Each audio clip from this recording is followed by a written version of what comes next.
Hello and welcome everybody, and thank you guys for joining me again. My name is Wilkie and I'm here with another class guide. Today we're going to take a look at the Berserker class. As usual, we're going to talk about PvE content as such as raids and Chaos Dungeons. We're going to start off with a Chaos Dungeon build, but before we take a look at that, here we are with my stats. So I do run a mixture of some crit, mainly specialty, and a little bit of agility. You can flip around agility and crit if you wanted to. Ideally, that's probably the way to go. However, that is basically up for which items you get and, you know, how lucky you are with accessory rolls. But this is pretty much what I'm going for. The main reason I actually have this tidbit of agility is in order to accompany with Spirit Absorption, cap out Blitz Commander. As you all know, Blitz Commander caps out at the maximum movement speed, which is 140%. So if we have Spirit Absorption, my Z buff, my Berserker's Rage, and the Agility, we're overshooting 140 movement speed. So as I said, in case you want to swap those two values around, that would be perfectly fine as well. This is pretty much the explanation. As far as engravings go, this is a pretty straightforward one. You want to have Awakening for the Awakening set, Spirit Absorption, like I said, attack movement speed. Crew Stall, I have Crew Stall because I have Crew Stall level 12. If you have Grudge, that's likewise just as much. Blitz Commander here for extra damage, and this is a key feature, Killer Move on level 1. The reason you want Killer Move on level 1 is something that I don't think I have to explain to a lot of people, but if you don't have Killer Move level 1, once the buff expires, we're going to get a debuff. So we're going to see that once we actually have the buff run. As far as the rest goes, we are starting with my Chaos Dungeon build. So actually, we have a few skill points here that I didn't spend yet. Here we are. Execution, that is fairly straightforward. Tenacity, you can opt in for enhanced damage. Probably better for Chaos Dungeon since Tenacity is not really used there, so we're going to do that. Find Weakness, definite take to increase damage, and Confirm the Dad makes this an incredibly hard-hitting ability. Shoulder Charge, just level 4 for the extra mobility. I think that is self-explanatory. Whirlwind, the key skill, the Spin to Win classic ability, in case you've never seen that for, well, anything. It's literally just a spin to win. Super good AoE, very good gauge gain. So you want Enhanced Duration, you want Crack Blade that creates like the big circle, and Vacuum Slash to get more damage and increase the number of hits. Tempest Slash, pretty straightforward. You will either get focus or cooldown. Cooldown reduction is not really a problem in Chaos Dungeon since you have the orbs around, so I would always get the focus one. Enhanced Attack, since most of the time we're gonna hit trash mobs. You can take this one, but really killing bosses is really easy. And Storm Slash turns this into a 3-hit combo. So definitely take that. I have no idea why this sound. Yeah, for whatever reason this sound is bugged. I have no idea what the sound is bugged, but yeah, you get the idea. If you don't have that one, it turns into an instant move. But for Chaos Dungeons, we definitely want the Storm Slash. Mountain Crash can be used, we don't really need it, so we're not having it. Hellblade, I do like to take Absorb, you can also take Jump if you wanted to. Melt, really straightforward, and Ground Flip, really, really good. High damage with a pull, really convenient. Maelstrom, this is another one of those abilities to get more crit going.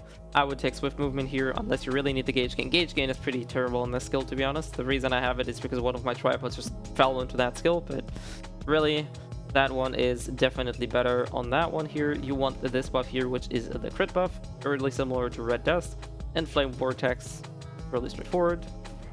2-hit activation, make sure you actually get the second up off. Strike Wave, now this is going to be different from the raid build. You definitely want the wave one, because ideally speed is nice and everything, but in Chaos Dungeons, mobs are not really that hastily moving, so take this one. Cerberus, definitely you want this one, because you're going to create a wave of 3 arcing out. And ideally, I think Blaze Wave is better than Ground Flip. It's only going to charge once, and it's going to send out the 3 waves, and then going to explode after that. Really good AoE clear, high damage, definite take. And Red Dust, I don't think I have to take anything here. I do take cooldown reduction for this one, because, well, yeah, you can use it more often. Crit buff and Red Wave since we're all alone here. And that is pretty much it for the Chaos Dungeon build. I don't think that needs any explanation. We don't really have to worry about any rotations or anything. Just go ham. And once that's done, you're pretty much it. I did upload a video if you want to see me on my Berserker doing Chaos Dungeons in case you're interested. I'm gonna pop the link here, as well as a time card in the top right corner. Now on to the raid build. It's looking a little bit different, so we're gonna start from the top to bottom here. Execution, like I said, I do like Tenacity here to have an extra super armor. If you're confident in the extra movement that it takes for this skill with that tripod and you want the extra damage, by all means go for it. I just really think that tenacity is really convenient on Zerg to have, so I take this one. Shoulder charge, same thing here, we just want extra movement. Tempest Slash, as I showed earlier, this is now the Raging Storm tripod to actually have this one faster. You don't want this weird ass long animation since, you know, bosses tend to move. Hellblade, definitely the jump one. Melt and ground flip are the same. We do have Chainsword here, but typically I do run Windblade. Chainsword is switched out in case you need a counter ability. In case, Windblade is a gauge gainer, so what we're going to take here is cooldown reduction. We want more focus, and we want Wind Swift here. So this is what the skill looks like. Turns this into one spin move. If you don't have that tripod, it's like looking like this. It's a bit clunkier to use, so definitely take Wind Swift. Very good gauge gainer, if not the highest gauge gainer you have. So as it makes sense, we have the Gauge Rune here. Strike Wave, as I said, this is going to be looking different. We do have Wave, but we have Limit Break, turning this into a 2-step charge and Ground Flip. So this one takes a lot longer, but deals very high spike damage. You need to be a little bit worried about your position, but very, very good skill. Red Dust, same thing here. Now there's a reason I don't have cooldown reduction, and I'll show you that. So mana cost is, I think, the way to go. Vital Attack, Heroes First Reforward. Here's the thing. If you're a solo player or if you're carrying people, always take Red Dust. If you're more of a team player or you guys have a really good party where you can synergize your bursts, take Red Dust. It removes the extra damage, the 30% extra damage for you, but replaces it with a 12% extra damage for the entire party. So if you're really good at timing your synergies and your burst windows, Red Dust is the way to go. I know the skill has the same tripod, it might be a translation. Otherwise, always take Red Wave. This skill actually deals quite considerable damage. And last but not least, I personally do use Sword Storm. I do like the crit one. You can take the cooldown tripod. I don't think it's worth it considering the cooldown of the skill is 30 seconds and the cooldown is only 3 seconds. So seems a little bit of a weak tripod. I think the crit rate is better here. You definitely won't find weakness or tenacity if you really want another tenacity, but I think stacking too much tenacity in PvE creates bad habits. I'm pretty much not really a big fan of that. And Earthquake Wave, Firestorm, I don't really know. At least in my testings, Earthquake did more damage. Here's the thing.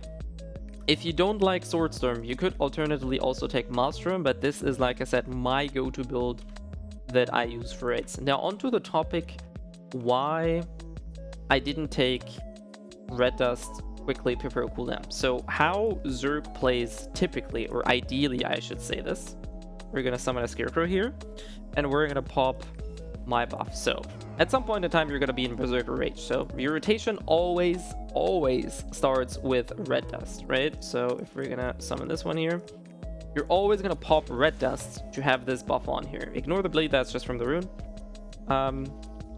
So you can take any other rune you want, but the key feature here is that damage debuff, right? So 30% damage increase. So if we're gonna take a look at that, we're just gonna debuff it and see how much damage we're gonna deal.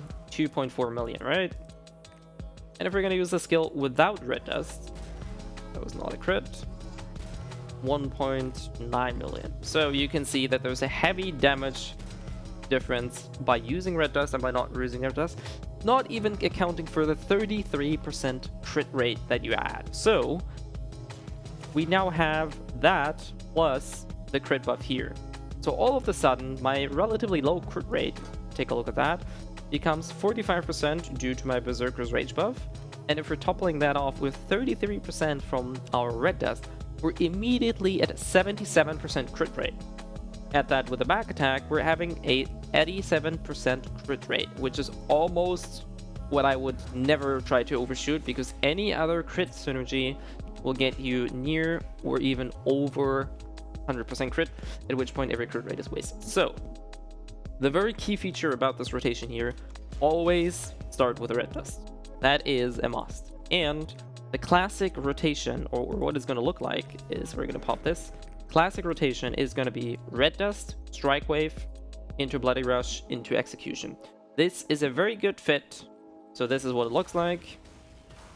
And now into Bloody Rush, and you can see the buffs are still on. Boom.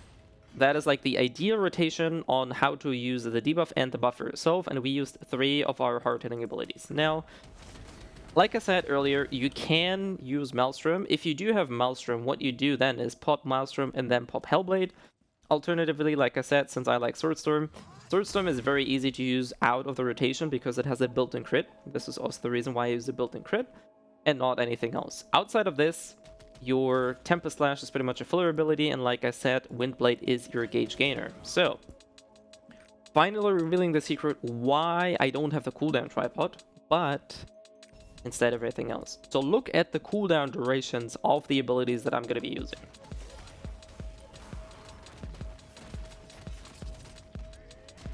Alright, see something? Almost all of those cooldowns are fairly synced together. Like they're not completely on spot here, right? But as you can see, as soon as I have my Bloody Rush back up, my Striker is going to be back up.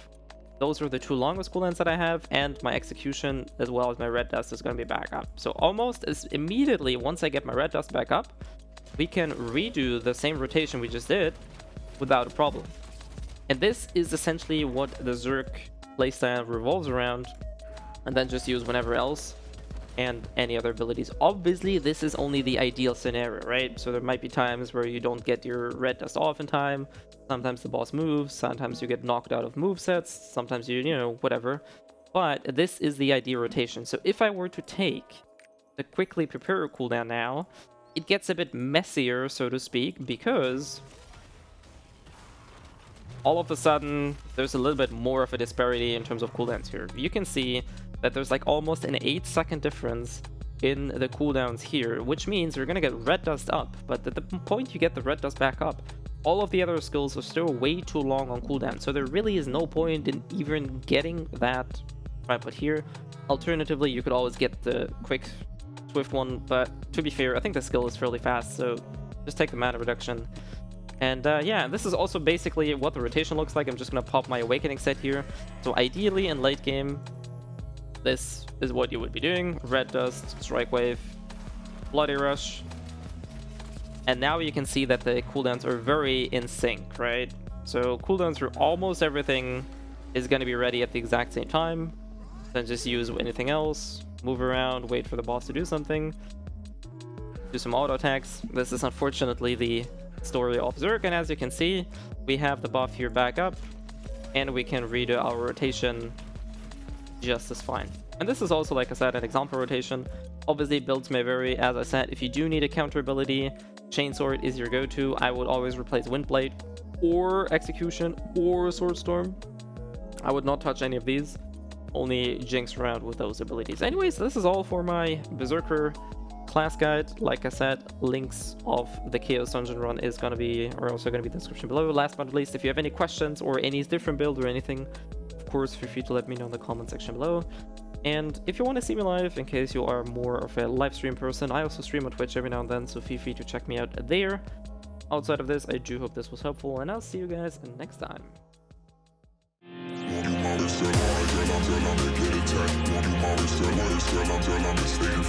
want me to take you back, you want me to take you back, you want me to take